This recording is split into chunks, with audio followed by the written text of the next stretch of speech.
بسم اللہ الرحمن الرحیم والصلاة والسلام علی رسول اللہ وعلی آلہ وصحبہ اجمعین۔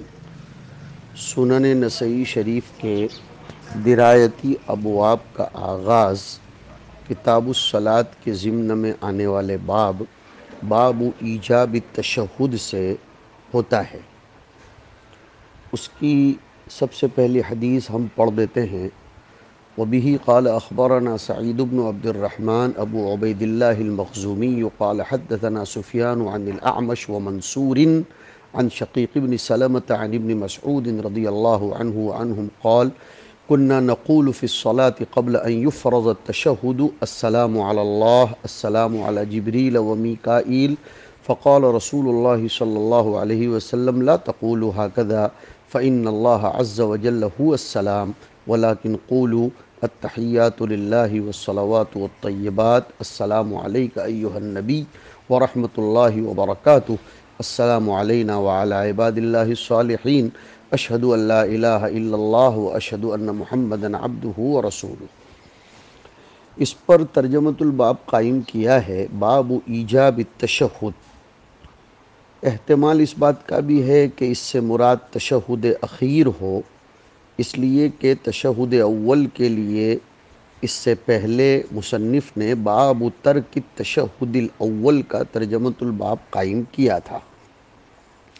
ایسا لگتا ہے کہ مصنف یعنی امام نسائی ان لوگوں میں سے ہیں جو دونوں تشہد کے درمیان تفرقہ اور تفصیل کے قائل ہیں، یعنی وہ تشہد ثانی کے تو وجوب کے قائل ہیں، تشہد اول کے نہیں۔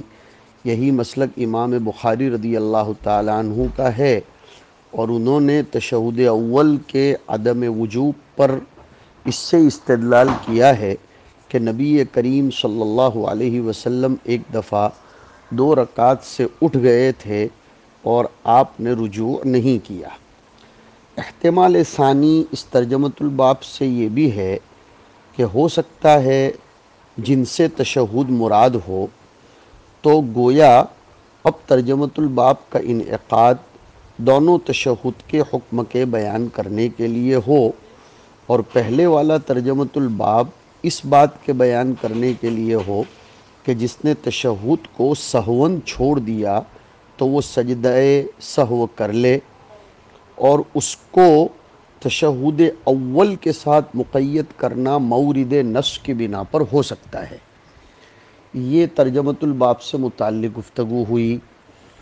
عام طور پر ہم نسائی میں وقت کی قلت و کثرت کی نزاکت کے پیش نظر رجال پر کلام کر لیا کرتے ہیں، اس لیے کہ نسائی اور ابو داؤد کے رجال میں کافی یگانگت ہے۔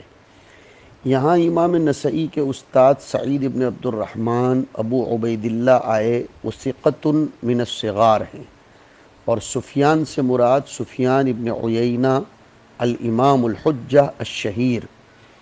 اور طلبہ عزیز کو معلوم ہونا چاہیے کہ اعمش کا نام بکثرت آتا ہے، وہ ان کا لقب ہے، ورنہ ان کا اسم گرامی سلیمان ابن مہران ہے، امام ثبت لیکن تدلیس میں مشہور ہے۔ اور منصور ابن المعتمر مراد ہیں۔ شقیق ابن سلمہ کی کنیت ابو وائل الکوفی، یہ مخضرم راوی ہیں، اور ابن مسعود سے تو سیدنا عبداللہ ابن مسعود رضی اللہ تعالی عنہ مراد ہیں۔ اب سنیے روایت الباب میں یا ترجمۃ الباب سے جس اختلاف کی طرف اشارہ ہے۔ اہل علم کا حکم تشہد کے باب میں اختلاف رہا ہے۔ تشہد اول، امام بخاری نے تو اس کے باب میں ایک ترجمۃ الباب قائم کیا کہ باب من لم یر التشہد الاول واجبا لأن النبی صلی اللہ علیہ وسلم قام من الرکعتین ولم یرجع۔ اور جو لوگ اس بات کے قائل ہیں کہ تشہد اول اور جلوس للتشہد الاول سنت ہے، ان کو چھوڑنے سے نماز میں بطلان نہیں آتا، ان میں امام ابو حنیفہ، امام مالک اور امام شافعی علیہم الرحمہ ہیں۔ تشہد آخر کی جہاں تک بات ہے یا اخیر کی، تو اکثر علماء تو کہتے ہیں کہ وہ فرائض صلاۃ میں سے ہے، جیسے کہ امام شافعی اور امام احمد۔ امام مالک کا مشہور قول یہ ہے کہ تشہد اخیر بھی تشہد اول کی طرح سنت ہے۔ جہاں تک امام اعظم کا مسئلہ ہے تو انہوں نے جلوس للتشہد الاول بقدر التشہد کو تو واجب کہا، نفس تشہد پڑھنے کو واجب نہیں کہا۔ جو حضرات یہ فرماتے ہیں کہ تشہد فرض ہے، یعنی تشہد اخیر، وہ استدلال کرتے ہیں عبداللہ ابن مسعود کی اس روایت سے جو ہمارے سامنے اس وقت ہے کہ کننا نقول قبل ان یفرض علینا التشہد السلام علی اللہ، یفرض علینا التشہد، اس سے وہ حضرات استدلال کرتے ہیں کہ تشہد اخیر یہ فرض ہے، اس کے بغیر نماز وجود میں نہیں آتی۔ دوسرا باب ہے تعلیم التشہد کا تعلیم السورۃ من القرآن۔ حدثنا ابو الزبیر عن طاؤوس عن ابن عباس قال كان رسول اللہ صلی اللہ علیہ وسلم يعلمنا التشہد كما يعلمنا السورۃ من القرآن۔ ابو الزبیر کا نام تھا محمد ابن مسلم ابن تدرس المکی، صدوق راوی، اور طاؤوس سے مراد طاؤوس ابن کیسان الیمانی۔ اس روایت سے کمال اہتمام حضور کا تشہد سکھانا اس باب میں ثابت ہوتا ہے۔ اس سے سمجھ میں آتا ہے کہ ہمیں اپنے بچوں کو، اپنی نسل کو نماز کے یہ اوراد و وظائف، ادعیہ خوب توجہ سے اور اہتمام سے سکھانے چاہیے۔ اس کے بعد ترجمۃ الباب ہے کیف التشہد۔ تشہد کے کلمات جو الگ الگ مروی ہیں ان کو امام نسائی رحمۃ اللہ علیہ الگ الگ ابواب میں لائے ہیں۔ نوع آخر من التشہد، پھر نوع آخر من التشہد۔ یہ جو نوع آخر من التشہد کا پہلا ترجمۃ الباب بروایت محمد ابن بشار اور راوی ہیں اشعری، اس سے مراد ہیں ابو موسیٰ عبداللہ ابن قیس۔ ابو موسیٰ اشعری کا اصل نام ہے عبداللہ ابن قیس، اور ان کی روایت میں جو آیا کہ یجبکم اللہ، یعنی یستجب لکم دعاءکم، یہ جو الفاظ آئے ہیں کہ جب سمیع اللہ لمن حمیدہ کہے امام تو تم اللہم ربنا لک الحمد کہو، اور اس میں جو آیا کہ یجبکم اللہ، یعنی اللہ تمہاری دعا کو قبول کرے گا۔ وَإِذَا كَبَّرَ وَرَكَعَ فَكَبِّرُوا وَارْكَعُوا، یعنی تمہاری تکبیر رکوع کے لیے ہو، تمہارا رکوع اس کی تکبیر اور امام کے رکوع کے بعد ہو، یعنی امام تکبیر کہہ کر رکوع میں جائے، اس کے بعد تم رکوع میں جاؤ۔ سمیع اللہ لمن حمیدہ کا مطلب اجاب حمد من حمیدہ، ربنا لک الحمد حدیث میں بغیر واو کے ہے، لیکن صحیح روایتوں میں واو کے اثبات اور حذف واو دونوں کے ساتھ ہے، دونوں ثابت اور جائز ہے۔ اگر واو کو ثابت مانا جائے تو ربنا ولک الحمد، یعنی سمیع اللہ لمن حمیدہ ربنا فاستجب حمدنا ولک الحمد علی ہدایتنا لذالک۔ اس کے بعد نوع آخر من التشہد ہے۔ حاصل یہ نکلتا ہے کہ امام نسائی نے اس نوع آخر میں اخیر میں ایک علت خفیہ کی طرف اشارہ کیا ہے، جو امام نسائی کی حذاقت فن سمجھ جاتا ہے کہ قال ابو عبد الرحمن لا نعلم احدا تابع ایمن بن نابل على هذه الروایہ وایمن عندنا لا بأس به والحدیث خطأ وباللہ التوفیق۔ کیا معنی اس کا؟ کہنا یہ چاہتے ہیں کہ جابر رضی اللہ تعالیٰ عنہ کی حدیث تشہد کے باب میں غلط ہے، لہذا بسم اللہ وباللہ اس کی زیادتی اس کے شروع میں درست نہیں ہے، اور اس کے اخیر میں وَأَسْأَلُ اللَّهَ الْجَنَّةَ وَأَعُوذُ بِهِ مِنَ النَّارِ بھی درست نہیں ہے۔ صحیح وہ ہے جو ابن عباس رضی اللہ تعالی عنہما کی روایت میں تشہد کو ذکر کیا گیا ہے۔ اس کے بعد کا ترجمۃ الباب ہے باب السلام علی النبی صلی اللہ علیہ وسلم۔ سلام باب تفعیل کا مصدر ہے تحیہ کے معنی میں۔ سلام اور تحیہ دونوں کا معنی ایک آتا ہے، یعنی السلامۃ من الآفات۔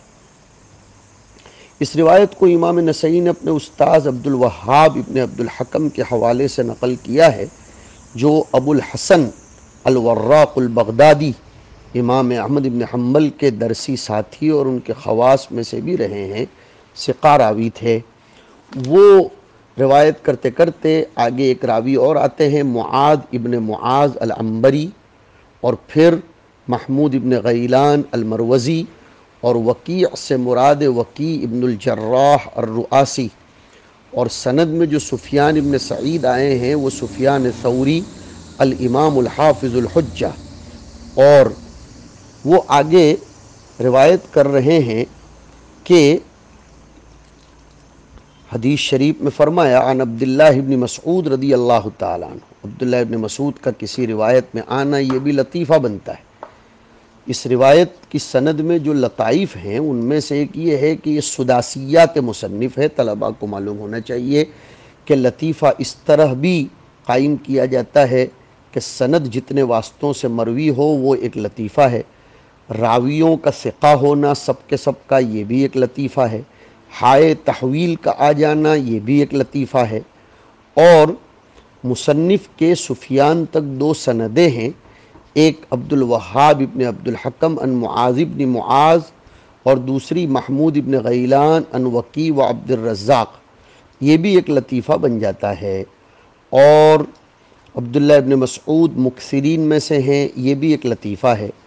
فرماتے ہیں قال رسول اللہ صلی اللہ علیہ وسلم ان للہ ملائکۃ سیاحین فی الارض، اللہ کے کچھ مقرر کیے ہوئے فرشتے ہیں جو زمین میں سیر و سیاحت کرتے ہیں عبادت کے لیے، ترہب کے لیے، اور روایت میں آیا یبلغونی من امتی السلام، وہ مجھے میری امت کا بھیجا ہوا سلام پیش کرتے ہیں، میری امت کی طرف سے جو سلام میری خدمت میں پیش کیا جاتا ہے۔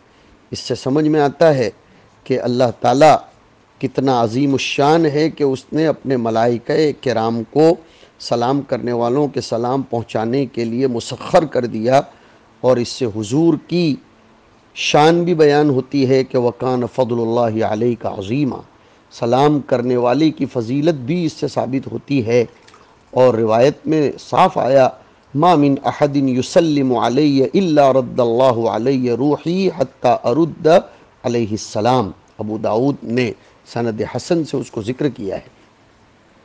اس کے بعد کا ترجمۃ الباب ہے فضل التسلیم علی النبی صلی اللہ علیہ وسلم، حضور پر درود شریف بھیجنے کی فضیلت کیا ہے۔ اس سند میں نئے راوی عفان ابن مسلم الصفار البصری آئے ہیں، اور سلیمان مولا الحسن ابن علی ابن ابی طالب الہاشمی یہ مجہول راوی ہیں، اور ابو طلحہ کا جو نام آیا اس سے مراد زید ابن سہل ابن الاسود ابن حرام الانصاری النجاری کبار صحابہ میں سے ہے، بدر اور اس کے ما بعد کے غزوات میں شریک ہوئے۔ وہ روایت کرتے ہیں کہ قدیم علینا سلیمان مولا الحسن بن علی زمن الحجاج فحدثنا عن عبداللہ بن ابی طلحة عن ابیہ رضی اللہ عنہما وعنہم ان رسول اللہ صلی اللہ علیہ وسلم جاء ذات یوم والبشرى فی وجہہ، حضور ایک مرتبہ ہمارے سامنے تشریف لائے درا حالے کے بشرا، خوشی کے آثار، طلاقت یہ آپ کے چہرے پر ہویدہ اور نمایاں تھے۔ وہ صحابہ جو حضور کی خوشی اور غمی کا تتبع کرتے تھے، اس کا سبب دریافت کرتے تھے، معلوم کرنے کی کوشش کرتے تھے، انہوں نے فوراً دریافت کیا کہ انا لنرا البشرى فی وجہک، ہم آپ کے رخ انور پر خوشی کے آثار نمایاں ہوتے ہوئے دیکھتے ہیں، اس کی وجہ کیا ہے؟ فقال، حضور نے بھی بلا تکلف اس کا جواب دیا تاکہ امر شریعت پر مطلع کیا جا سکے کہ انہو اتانی الملک، میرے پاس فرشتہ الف لام ماہوت کے لیے ہے جبرائیل آئے اور یا محمد ان ربک یقول اما یرضیک انہ لا یصلی علیک احد الا صلیت علیہ عشرا ولا یسلم علیک احد الا سلمت علیہ عشرا، کہ اے محمد تمہارے رب تم کو خوشخبری دیتے ہیں کہ تمہیں پسند نہیں ہے کہ جو شخص تم پر درود و سلام بھیجے تو میں اس پر 10 مرتبہ رحمت اور سلامتی بھیجتا ہوں۔ علامہ طیبی نے لکھا ہے کہ یہ وَلَسَوْفَ يُعْطِيكَ رَبُّكَ فَتَرْضَىٰ کے قبیل کی بات ہے۔ یہ بشارت حقیقت میں امت کے لیے بشارت ہے، اور امت کو ملنے والی فضیلت اور اجر کو سن کر حضور پاک صلی اللہ علیہ وسلم خوش ہوئے، جو فترضا ہے، اور اس کے آثار حضور کے چہرے انور پر نظر آئے۔ اس روایت کا درجہ یہ ہے کہ یہ صحیح ہے۔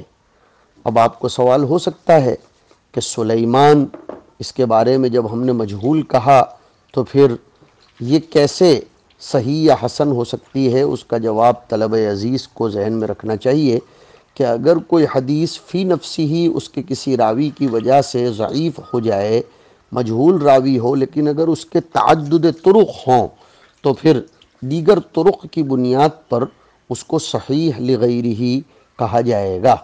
اس روایت سے پتہ چلتا ہے کہ انسان کو جب خوشی ہو تو اس کے آثار چہرے پر نظر آنے چاہیے۔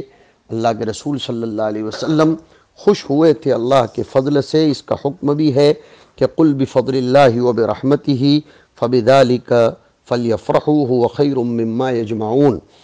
اس کے بعد کا ترجمۃ الباب ہے تمجید والصلاۃ علی النبی صلی اللہ علیہ وسلم فی الصلاۃ، جس میں روایت آئی کہ سمع رسول اللہ صلی اللہ علیہ وسلم رجلا یدعو فی صلاتہ لم یمجد اللہ ولم یصلی علی النبی فقال رسول اللہ عجلت ایہا المصلی ثم علمہم رسول اللہ فسمع رسول اللہ رجلا یصلی فمجد اللہ وحمدہ وصلی علی النبی فقال رسول اللہ صلی اللہ علیہ وسلم ادع تجب وسل تعطى۔ اس میں راوی ان کے استاد محمد بن سلمہ المرادی ہیں، اور ابو ہانی کا نام حمید ابن ہانی ہے، اور ابو علی الجنبی جو آئے اس سے مراد عمرو ابن مالک الحمدانی المرادی ہے، اور فضالہ ابن عبید یہ ابو محمد الانصاری الاوسی صاحب حضور اکرم صلی اللہ علیہ وسلم کے ہیں، صحابہ میں سے ہیں، احد میں شرکت کی، شجر رضوان میں بھی شریک تھے، خیبر میں بھی شریک تھے، اور حضرت معاویہ نے انہیں غزوے کا امیر بنایا تھا، اور پھر حضرت معاویہ ہی نے دمشق کا قاضی بنایا تھا، اور وہ حضرت معاویہ کے دمشق پر خلیفہ تھے جب حضرت معاویہ کہیں جاتے تھے۔ وہ روایت کرتے ہیں کہ حضور صلی اللہ علیہ وسلم نے ایک صاحب کو نماز میں دعا کرتے ہوئے دیکھا، جنہوں نے اپنی دعا کے شروع میں اللہ کی بزرگی اور حمد و ثنا بیان نہیں کی، حضور پر درود نہیں بھیجا، تو حضور نے اس کو خلاف ادب سمجھتے ہوئے کہا کہ تم اپنی مراد کے مانگنے میں بڑا جلدی کر رہے ہو، اس لیے کہ تم نے اللہ کی حمد و ثنا بیان نہیں کی۔ اس سے ہمیں اشارہ ملتا ہے کہ سائل کے لیے ضروری ہے کہ وہ مسئول منہ کے پاس تقرب حاصل کرے اپنی حاجت مانگنے سے پہلے، اور توسل ایسے شفیع کا کرے جس کا مسئول منہ کے یہاں کوئی مقام ہو، تاکہ اس کی حاجت کو جلدی پوری کر دیا جائے اور وہ اجابت کے قریب ہو۔ اگر وسیلے کے تقدم سے پہلے ہی کوئی سوال کر لیا جاتا ہے تو گویا اس میں استعجال اور جلد بازی ہوتی ہے۔ پھر حضور نے اپنی شان رحمت سے دعا کرنے کا طریقہ سکھایا، حریص علیکم بالمؤمنین رؤوف الرحیم، تو ادب دعا کی طرف بھی اس سے اشارہ ملتا ہے۔ حضور کے پر درود بھیجنے کے فضل کا بھی پتہ چلتا ہے۔ اس کے مقابلے میں حضور نے ایک صاحب کو دعا ادب کے ساتھ کرتے ہوئے پایا کہ اللہ کی بزرگی، حمد و ثنا اور حضور پر درود شریف بھیجنے کے بعد وہ دعا کر رہے تھے، تو حضور نے ان کی دعا جلدی قبول ہونے کی بشارت سنائی۔ اس سے پتہ چلتا ہے کہ تمجید اور صلاۃ علی النبی اسباب قبول دعا میں سے ہے، اور دعا اور تبریک یہ دونوں کی طرف بھی اشارہ ملتا ہے۔ صلاۃ علی النبی کا کیا معنی ہے؟ یہ ایک مستقل معاملہ ہے کہ حضور پر درود بھیجنے کا معنی کیا ہے۔ ایک قول تو یہ ہے دعا اور تبریک، دوسرا قول ہے کہ صلاۃ یہ عبادت کے معنی میں ہے۔ خذ من اموالہم صدقۃ تطہرہم وتزکیہم بہا وصلی علیہم ان صلاتک سکن لہم، اور ولا تصلی علی احد منہم مات ابدا ولا تقم علی قبرہ۔ اس طرح اس کے اور بھی معانی بیان کیے گئے ہیں، ہم یہاں اس کو تبریک کے معنی میں لیں گے کہ اللہ حضور کے لیے برکتیں ہی برکتیں نازل فرما۔ درود شریف کے فضائل ہمیں معلوم ہونے چاہیے۔ اللہ تعالی ہمیں اس کا اہتمام کرنے کی توفیق نصیب فرمائے۔ وصلی اللہ علی النبی الکریم۔